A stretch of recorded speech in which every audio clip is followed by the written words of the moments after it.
Awesome. Okay, we're in the episode. It worked. Your host, Stephen Maxted, with a podcast, and we have the lovely Stephanie with Central Vet Services. But we're going to talk a little bit more outside of the box thinking today too. So I'll pass it over to you, Stephanie, and give us a little insight to what has been going on in the business world for you, and how things are going in the animal, so to say, health side of things, and we'll get down the path of what else is going on in the future of your business or businesses. But yeah, thanks so much for joining us today.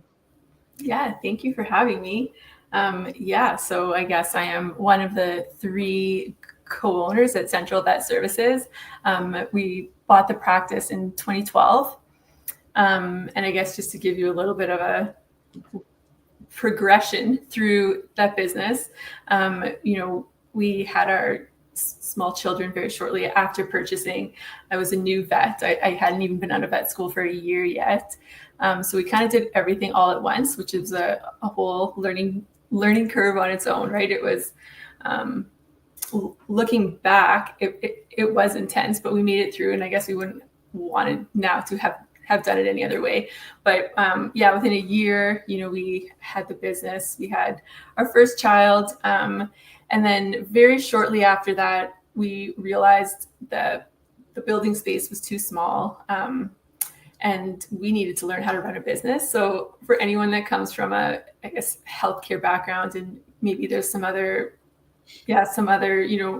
professions as well where this happens, where you go to school to be a vet, and then you want to own a business, and then you get into it, and it's like, holy shit, like I don't know how to run a business, right? Like we have no business training, but I mean, someone sold us a business, so here we are, and we have this business, and we were probably honestly almost a year in before it was like, wow, we need to learn how to run a business. And looking back now, the stuff we didn't know, I'm kind of appalled. And then when I speak to other business owners that are where we were at, I can't believe how far we've come, right? So it does take this kind of effort and intention to learn how to run a business and just take responsibility for that. And I think that was something that I strongly felt pretty early on, where I was like, wow, now we own this business. We have these clients to attend to, these patients, like the animals. And we also have like this, the employees, our team, which I just had a lot of responsibility for. And like, I really wanted them to have a good experience because it was my business. So pretty early on, about in 2015 is when we started the renovation and expansion on the clinic space, because we were growing and wanted more space, but also when I started learning how to run a business. So I did kind of fall in love with that. Honestly, it was a new challenge, and it was really interesting. Kind of what are the foundational structures of like what makes a business run well, what makes a really good, organization, a good, like what's the team culture like, all of those things. And there are some foundational building blocks, which, if you put them in place, and things start to go better. So I did enjoy learning how to do that, and leadership skills and all of those things that go into it. So throughout those years, the business started to grow, because I think that's what happens when you start to put in those, kind of foundational building blocks, because you can't really scale up. I mean, you can scale up to a point, but you can't really get any larger when you don't have that foundation in place, because stuff just keeps kind of falling apart and kind of crumbling, right? And then you're kind of back to square one. So we started to see some growth, and then the pandemic hit, and then that was intense, because everyone got a puppy, or everyone was at home with their dog and cat. And they were like, well, now's a good time to go to the vet. So we had this insane growth over the course of a couple of years. And that's kind of when we were able to withstand it, because we had really worked hard on that, like the foundations of the business. Through all that, though, I mean, I had kind of gotten stuck into management, and I was happy to do it for a while, but then I wanted to learn and grow, obviously. And then I started to see, and it became apparent that, and it's I guess it's not something that is hidden or kind of unknown, but vet med is one of the highest rates of suicide out of out of all professions, I think we're actually number one right now. So it's people are struggling, and we definitely saw that through the pandemic when like a lot of people were, and then it just became more and more apparent because we were so busy, so inundated, and it was really a little bit of a pressure cooker.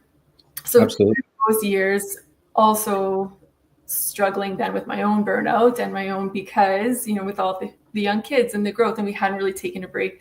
I didn't really know how to take care of myself either, right? All I knew how to do was to work hard, which isn't necessarily sustainable in its right.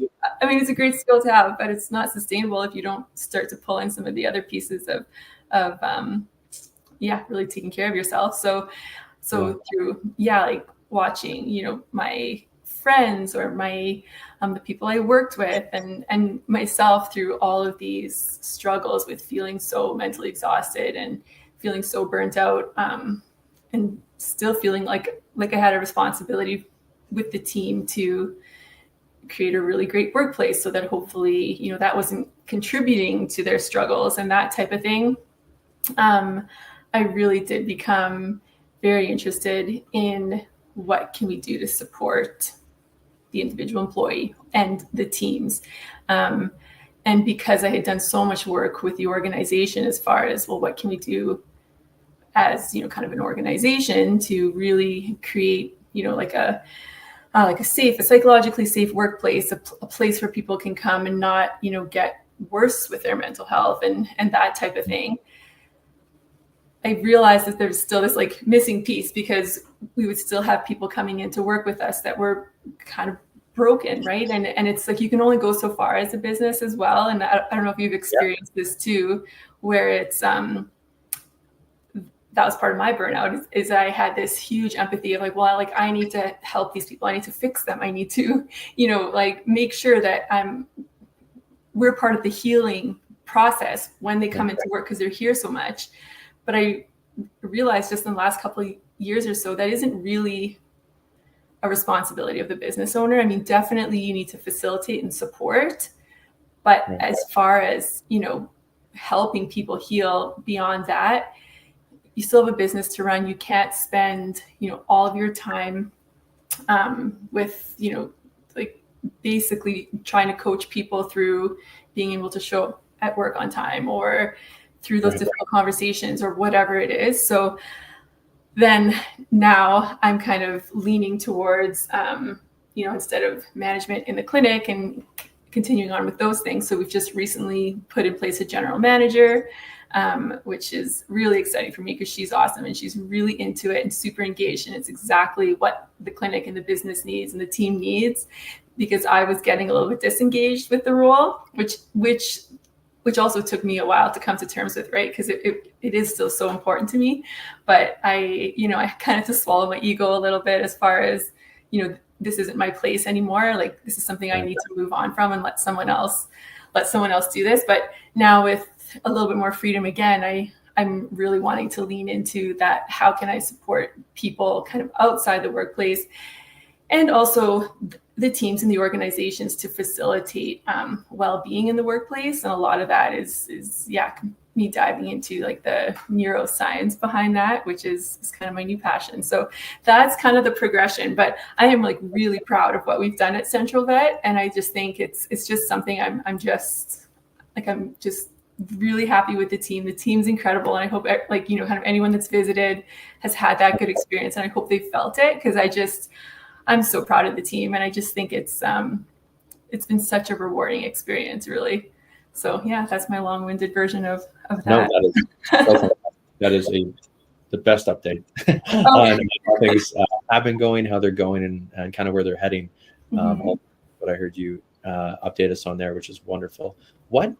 Just update maybe a listener here if they're not familiar with the business on the vet side of things specifically, but what kind of services do you offer there? Because I know it's not just your regular city vet, because you're just outside the perimeter and you're working in ag or and that side, but I'll throw it your way for explaining that better than what I just did.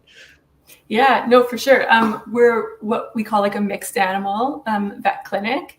So that basically means we work with all species, but we don't work that much with reptiles, for example, or exotics. We kind of stick with the Yeah. cows, the horses, the small ruminants on the large animal side of things. And then on the small animal side of things, like lots of dogs and cats is kind of the main species that we see. And we are a larger clinic. So we're one of the larger clinics in Manitoba. So we have 50 employees, and yeah, we see like hundreds of appointments, sometimes every day.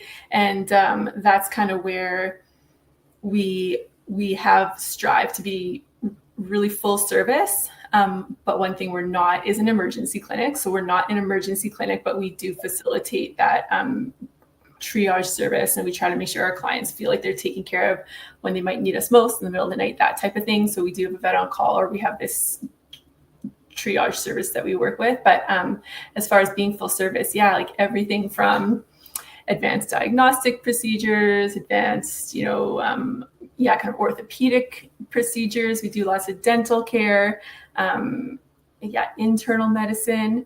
The vets that we do have are incredible. Like I haven't worked as a vet since probably 2017. That's kind of when I had to make my choice between what am I going to focus on? And I decided to focus on the business and my 3 young children, because it was a lot, because my kids also didn't sleep. So I was really tired. I had to make some choices, and now I laugh about it, but it was hard at the time. But yeah, so I haven't practiced vet medicine, since around 2017. But the vets that we do have, like, I just find they really care, right? That's what they're there for.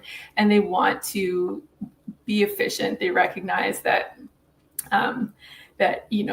it's like, well, let's just look at this and what works best for both of us, right? Like the client, this is what we recommend. What does the pet need without stressing them out too much? Like it's very collaborative, and that is one of our values. Is like, how can we make this as collaborative as possible? Because we just want it to feel good, right? We just want that experience to feel good, because it can be, I don't know if you have animals, Stephen, but it's, it can be really intense. It can be really nerve-wracking, and yeah, sometimes they're spending lots of money because these procedures are so expensive, and it's just that kind of thing. So it can be pretty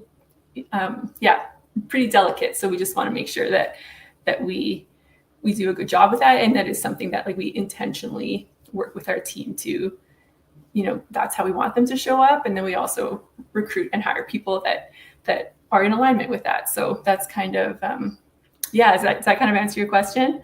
Absolutely. And it's definitely, we kind of touched on a few things that piqued my interest right away around, as you just mentioned, around like the team and kind of like the whole mission behind where you're heading, and then kind of taking a step back to what you're saying before around it being kind of tough for folks in the industry right now, and folks in general, but you're dealing with a lot of emotions, people, and these things that can't really talk to you. Actually, can't really. I mean, they're showing you different, feelings, and I'm sure that there's ways that, even having that experience of years on animals, you're picking up on different cues that the average person probably wouldn't, about what is causing pain, and then you're, seeing it in their eyes and different things. It's got to weigh on you immensely. So it makes sense why you'd be leaning more towards wanting to help folks both in industry, in your business, and outside of that, to manage the weight that comes with that. Yeah, totally. It is. It's a very unique profession. I mean, it is like any healthcare or any kind of service-based industry, right? But it is true. It's this.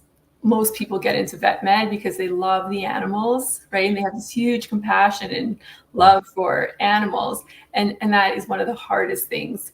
I get emotional thinking about it. Is this, this animal here where you're like, okay, like, I know I can help you, and we can do this thing. Like, let's say it's a broken leg or something like that, right? And it's like for sure something we can fix, but it's like this much money, because again, all the material costs so much, the training, everything, right? So it is still a business at the end of the day, and if we don't collect, we can't keep going. So it's just very, again, kind of like a delicate thing. But I mean, it's like a business like any other. But then it's the emotional weight of that, because really, I wish that we had universal healthcare because that would make stuff so much easier, I think, for the vets and for the whole team, because it's like, yep, we need to do this. We're just going to do it. We know insurance will cover it, but it's just not the reality right now. So yeah, that's the hardest part. Like even about like running the business, because I hate the money part of things.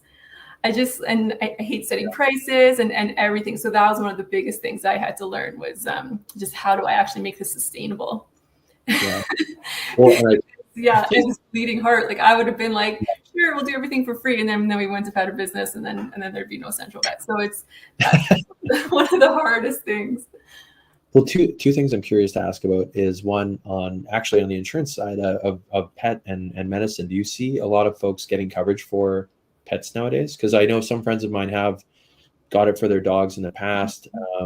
There's just one friend in particular that sticks out for me where it ended up being an advantage. It was a unique blend of breed, something that probably always has hip and knee stuff, and I remember it was helpful for them. But do most people do it?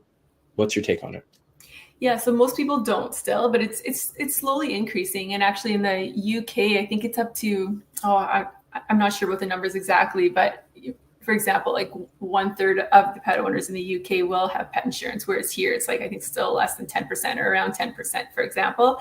And I'm not 100% sure on the numbers, but it has been slowly increasing. And I know that's something, like again, we have our team, they can kind of recommend and walk people through that decision, because for sure, like you were saying, for certain breeds, it's strongly recommended just because the rate of certain incidences like the knee injuries, or for some breeds, it's their back. For some breeds, we know they're going to have really horrific allergies or, kind of digestive issues or whatever it is. So we kind of recommend it for sure for those breeds. And it has been super helpful with the clients who have got it for those breeds. But sometimes, I mean, just like any insurance, right? It's a little bit of a, it might not pay off, but when you need it, it's great to have.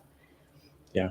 It's to know what to do. And that one, it's definitely new to me. I haven't purchased it in the past, but like I said, I mentioned it's something that friends of mine had, a couple of dogs, and one of them did need some joints replaced. And they were able to benefit from that. I'm glad you brought it up. We kind of mentioned insurance, and then have the ability to chat about it for half a second here and then there. But okay, this is a simple question, I think. But so you mentioned the non-reptile thing, but what's kind of a far out there animal that you guys have had in there?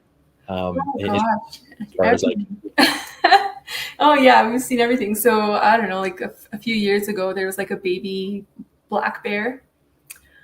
Like that's an example. Or, sometimes we walk in the clinic and there's like a goose on the scale. Okay. All right. We're fixing, some wildlife, so to say, is like rolling through the doors. Yeah. So, I mean, so wildlife has been fun. Some exotic stuff, like I said, like the bears. But I think that's been the most that I've seen, kind of off the top of my head, but it's really fun, right? Because it's so many different species. It's a fun profession. It really is. It's so exciting. It's interesting to get to see these animals up close that normally you would just kind of see in the wild, but usually because they're injured, which is kind of sad. But it's interesting for sure. Yeah, that is. What was the bear scenario? If we just dive into that a little bit more, it was a cub that got abandoned, kind of just needed a checkup, or is it hurt? Yeah, so there's wildlife rescues, right, that work in the area, and someone had made this call that there was a baby bear. They thought that needed attention, so then they brought it to the clinic for us to check out to see if it needed any medical attention, and then we do what we can, and then we send it back to the rescue to kind of be rehabilitated and rehomed or back in the wild. So very neat. Is it common that I know years ago when I worked in Ag God Farm would actually end up taking in like a baby deer if it got like abandoned or something like that. That was actually an oddly common thing that seemed to happen on farms or whatever. Do you experience any deer coming through the doors for checkups or anything like that?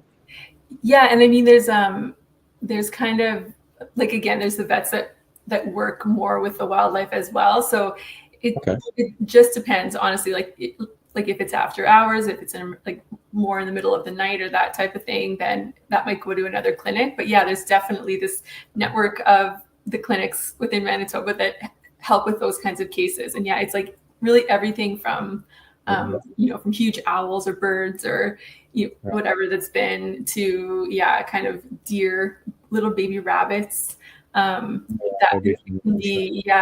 People find all kinds of things and then they give us a call, or not necessarily just us, but whichever clinic in the city that is going to deal with that or in the area. And it's nice to be able to help with that, obviously. Mm-hmm.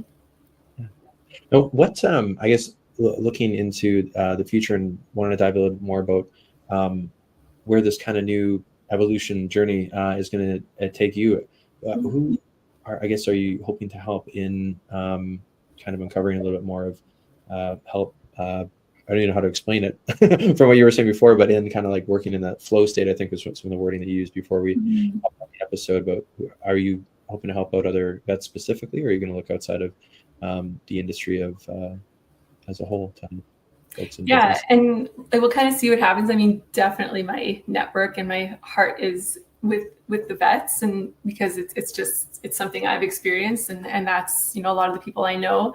So for example, I have a couple vet conferences coming up that I'm speaking at about how we can tap into this idea of flow. So I'm not sure if I explained before what flow science is or what flow states are, but I mean, but most people recognize it as being, kind of in the zone, right? Like you have felt like what it's like to be on, right? You're in the zone. It feels good. You're performing really well. And instead of being completely drained at the end of the day, you actually feel pretty good. So I don't know if you've experienced that, but it's this idea of how can we intentionally and train people to on purpose tap into that. And it's all about, so flow science is all about working with the biology we already have. Like we have this innate biology that wants us to flow and like experience those kind of higher states of being and that type of thing. Because if you think about it from like an evolutionary kind of aspect, it would have been advantageous to be able to get into these flow states or to get in the zone, and because you're so productive and it feels good, so there's that feedback loop.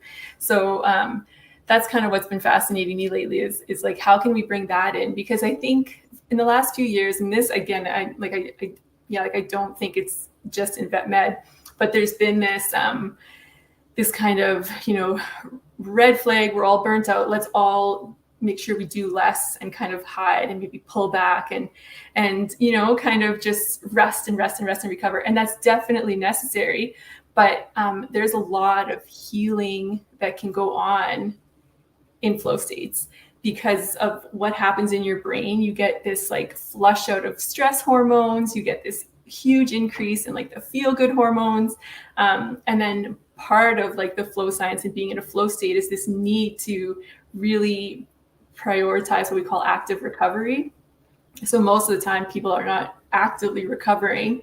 They're just passively recovering, right? They're laying on the couch, watching Netflix after work, maybe eating food, having wine, drinking, whatever, or like on the phones, right? Scrolling. So it's this idea of like, how can we actively recover our brains and bodies and our minds before we just do the zone out? So it's like after we're like really in the zone, because it is this like higher state of being where it does feel really good, but you do need to kind of rest and recover and really integrate, kind of like what you've learned and what you've done during that flow state. So then from there, it's like this active recovery. So those two components together, I just think have this huge potential to transform the way people approach their days. And then, so on like an individual level, there's all kinds of applications, but then also on the level of these organizations and with the teams, it's like, how can we get this to be more normal? Like this is the norm that we are prioritizing being able to get in flow during our workday and then prioritizing the active recovery within the workday, but then also after. And it's all neuroscience backed, and it's all research based, which of course I love as well. And it also just feels really good. So I have this thing that I always say, I'm like, it feels good to feel good. And that seems so obvious, but it's like we don't allow ourselves, like we don't prioritize that, or like we feel bad about. So anyway, that's kind of where I've just started to get really passionate about this being a huge potential to make a big difference. And I just, and there's all the things that go with it. So there's like a flow-rich environment. Like, how do we set up our work environments? Because it's all about reducing the distractions and kind of, really setting yourself up to be able to access these flow states. So, that's a little bit of a riff on that. Hopefully that makes sense.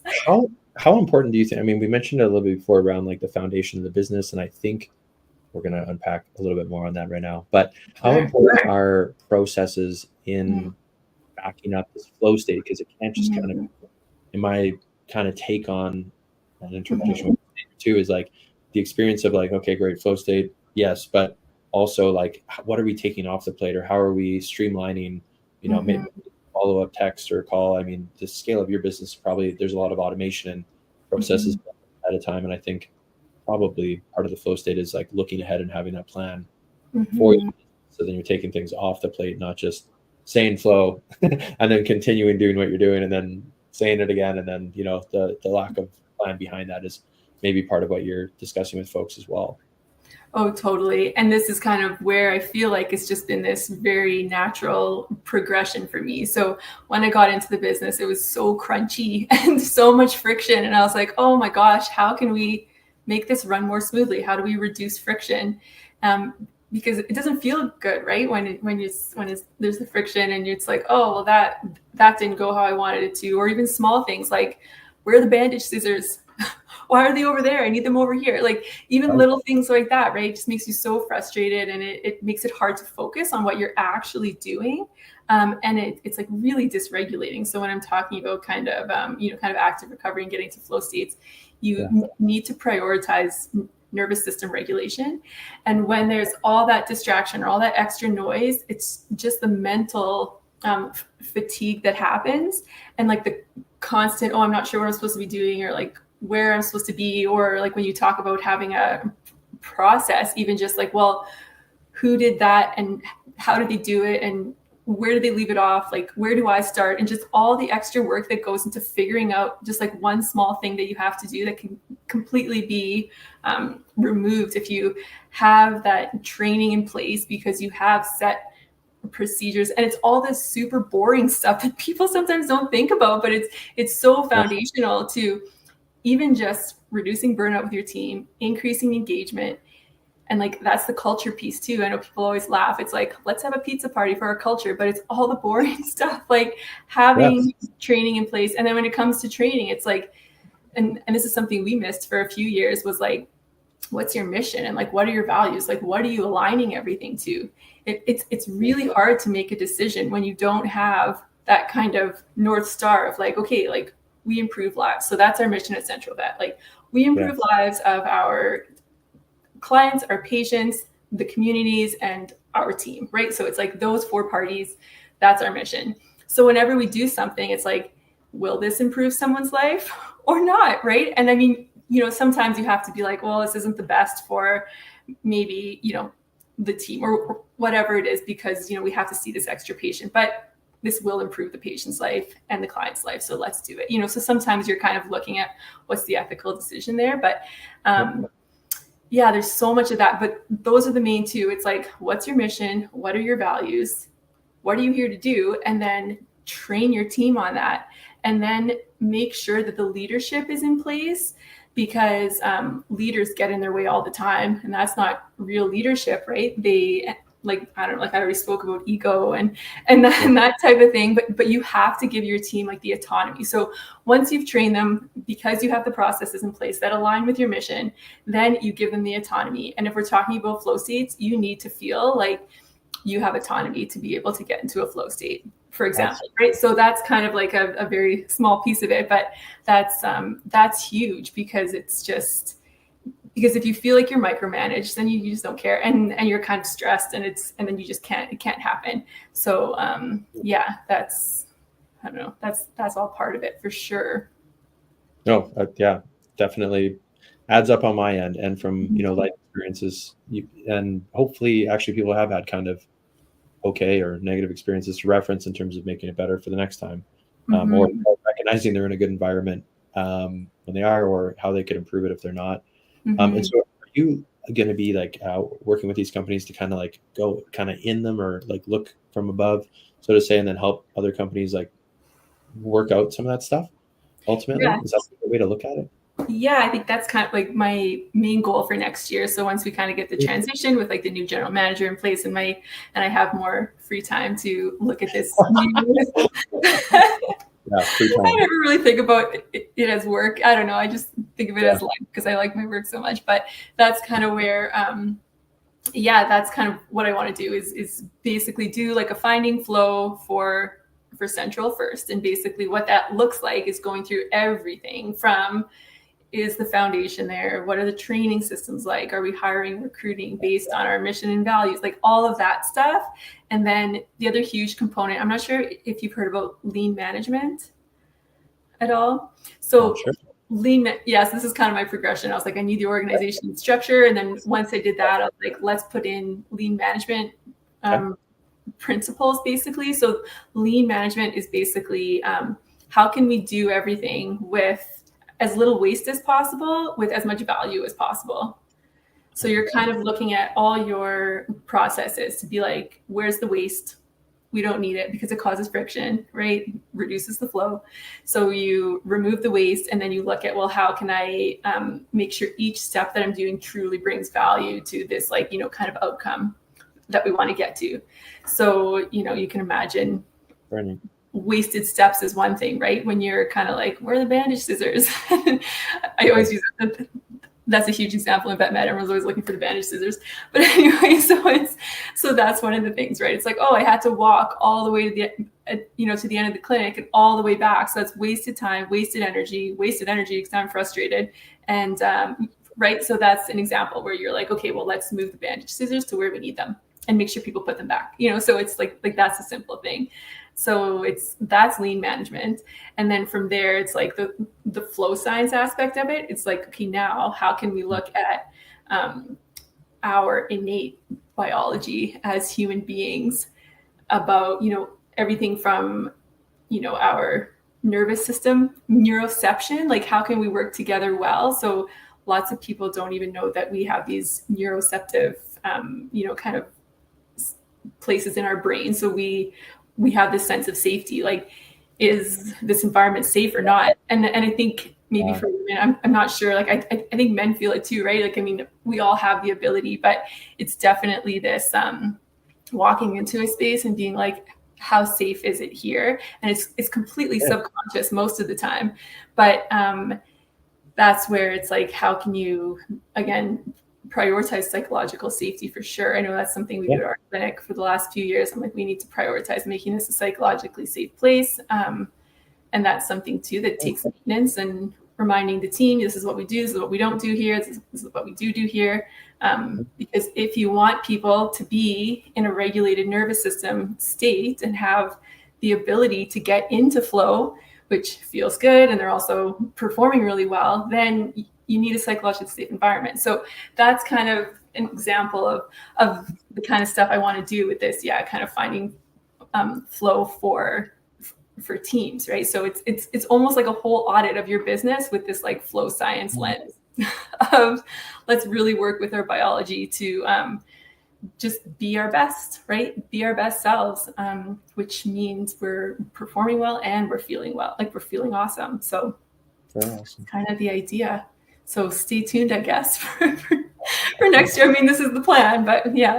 No, that's, well, it's cool to, it's better to have a plan, but then knowing that it could adjust over time. I think like any good business plan, it's nice to have, but not really probably what ends up happening. And then that's the thing too. Like I want to build it for Central because obviously that's that's my business, and I love the team, and I really believe in how the effect that it'll have. Like I really do believe that it will make it like another big difference in how everyone feels coming into work and what it feels like to work there. And I think that'll be felt by the clients and the patients as well, obviously. But then from there, it's like, yeah, it's okay now. Like let's help other organizations too. And because I just like, that's always something that's driven me, is how can I help as many people as possible, make the impact, kind of do things differently, right? Because improve lives, basically. What would be an example of the making a space like in a room more like kind of what you mentioned, like psychologically sound or safe? Like what would be, I have kind of an idea, but I want to pick your brain on this a little bit more. Yeah, for sure. So basically what it is to be psychologically safe is that people feel like they can show up as themselves. So that they can voice their opinion, they can bring up something that might be going on that's important to them, or kind of raise a red flag if they see something that's going on, and that they feel safe to do that. So to establish a psychologically safe environment, ideally you do have each member of the team making that a priority, because we're all human beings and we have all kinds of horrible habits and ways of speaking to ourselves, but also speaking to others. But an example would be like with us, it's we looked at what are microaggressions. So like what might make people feel like, oh, I'm being judged. I'm being judged. I don't feel safe to say it, because like, what if they then are, kind of jumping down my throat with this or whatever it is. So it's like, really anytime you're feeling judged, it's like the opposite effect. And that can be anything from labeling people. Like if you start saying like, oh, you're my best tech, that's a label that makes that person feel not great, but it also makes everyone else kind of feel like, oh, like what? Yeah. So it's that kind of thing. So microaggressions. So we actually go through like, this is a stereotype, this is a microaggression, these are your biases, and then we just try to hold people accountable. But it's definitely a very much like, we have to keep reminding people, and it's even like I still slip up too, right? Because again, it's this nature of human beings. We have these habits, and sometimes I say things and I'm like, oh shoot, was that like maybe that was something I could have said in a different way, or I could have, instead of saying like, why did you do it like that, you can ask like, hey, what happened here, right? So it's even small things like that. So again, we have our leadership team that we try to teach in kind of like a coach approach. So it's all this very much how can we frame things to be more forward facing and learning and this growth mindset versus why did you do that, you're going to get in trouble, that kind of thing. So that would be an example. No, I think that's awesome, because there are little things that I'll call it, especially in your industry, like the heat of the moment. I don't know. You said, it's not necessarily like a emergency thing, but you are probably dealing with some animals in pain. There's emotion from customer, client, however we're wording that one, folks on the front end managing that, and then everyone else kind of in the team coming in to do that. Lots of opportunity for slip up, and being aware of it and hopefully it being healthier. I think that seems like a very obvious upside. And thanks for and like I think too, again, like if we're talking about like wanting the maximum flow possible, when you have those shared goals and they're spoken, like the shared goal is that we want to be there for the client and patient. So there's really no room for infighting with the team. Right. So it's like, we don't do that here because it just takes away the energy and it just makes everyone, and then it's like, how can you show up as your best self for the client and the patient when there's all that tension and that causes your nervous system to be dysregulated, and you're not going to get in a flow state. You're not going to be speaking from like an authentic, heartfelt place when you're just all riled up because someone just yelled at you in the back before you went to go see, right? So it's just very much, that's something we've been very intentional about, is like, we don't do that here. Like, this is how, and I think that's been something that we've had the feedback from employees that have come from other clinics. And not to say, maybe not even other clinics, right? Just other businesses or whatever, or just like how, like, what they've experienced in their life. And it's just like, oh gosh, like it just feels so much more just relaxed, right? Like I'm not scared to get yelled at. I'm not, right? Because we just, we just very much focus on, kind of psychological safety. No, and it's okay to reference that. I think that there's enough shared experience for anyone that's made it this far into the episode have had different management styles that they've been under, and different stage or levels of understanding from that leadership on the other end there, and that's no real fault, just probably a lack of education and training from and like that's what I was gonna say. Like I don't think it's ever like intentional for people to be like, oh no, we're going to make this not psychologically safe. I think it's just a lack of intention to make it psychologically safe, right? And it's just human beings' habits. So it's just bringing that into awareness and then being intentional about doing it differently.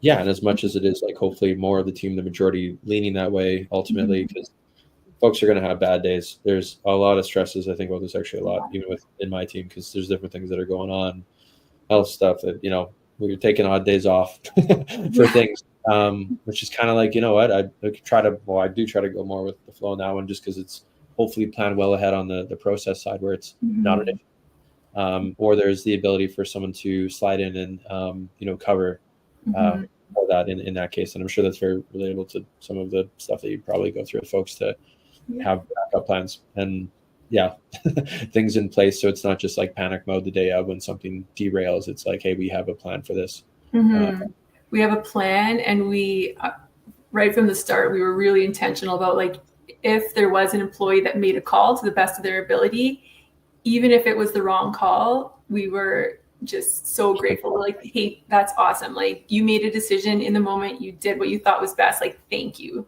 And then it's like, okay, how could we have done this differently, right? Or if there was like an opportunity to maybe learn there, but it's like definitely praise the effort, because like if you start micromanaging, it's like then people completely shut down, and then everything's on you as the owner, as like the lead, and that's just, you're not going to get anywhere like that. That doesn't create psychological safety, and then you get no innovation. You don't get them bringing their ideas forward, which are so important to have that perspective from everyone on the team, right? Because that's how you make things better.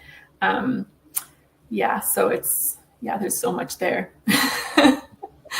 That's awesome. And so which events are you heading to coming up here? Is that before the new year, or is this throughout the winter now that you're going to be doing some speaking events?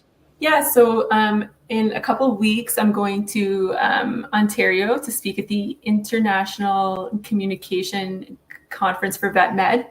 Is the name of that conference, and I'll be speaking on the title's called "What's Flow Got to Do It? Authentic Communication," like basically harnessing the power of authentic communication. Lots of what we were just saying there. So that heartfelt, genuine, you're coming from that space of being present and in flow, and you're communicating, and just what that does to the brain, and how that creates way better outcomes, just better connection and that type of thing. And then I'll be going to Chicago in the new year to speak at the Vet Leadership Conference that the AVMA puts on. And that one as well is just flow in clinics. So speaking on some of the things that we talked about. So those are the two that I'm heading to in the next few months. Awesome. What's the best way to follow the story, both of the business today and maybe where things are going? Is it on social medias, or how should folks get in contact if there is a need to connect locally here, or someone who's interested to chat more about where you're heading with some things? For sure. Yeah. So our clinic Instagram is great, and the Facebook. So I think that's at Central Vet Service. Or oh my goodness. We will have it in the link below. Okay, great. Yes. Yeah. But I'm going to put you on the spot there, but it's something along the lines of Central Vet Services. Yes. Yeah. So so we're very active on the social media for the clinic, and we always like to share, the pictures and what we do and that type of thing. So if you're interested in following that, definitely, because that's kind of a fun. There's always lots of cute animal pictures and like what we're doing. And then on my own Instagram, I speak more about kind of like the business stuff, and then also the flow stuff and my experience of like walking through that, because I've learned a lot over the years, and that's something I've always said when I started my own Instagram account. I was like, if I can even just help one person, get through this a little bit with some support, I want to. So that's what I talk more about on my Instagram page. And that one's at Dr. Steph V, I think is the handle on that one. So yeah, those are the main two. Awesome. Yeah, the two areas if you kind of want to look at what the clinic's doing, what I'm doing, that type of thing. Awesome. Wonderful. And Stephanie, I think this has been great timing here. I think we were really just starting to scratch the surface, truly.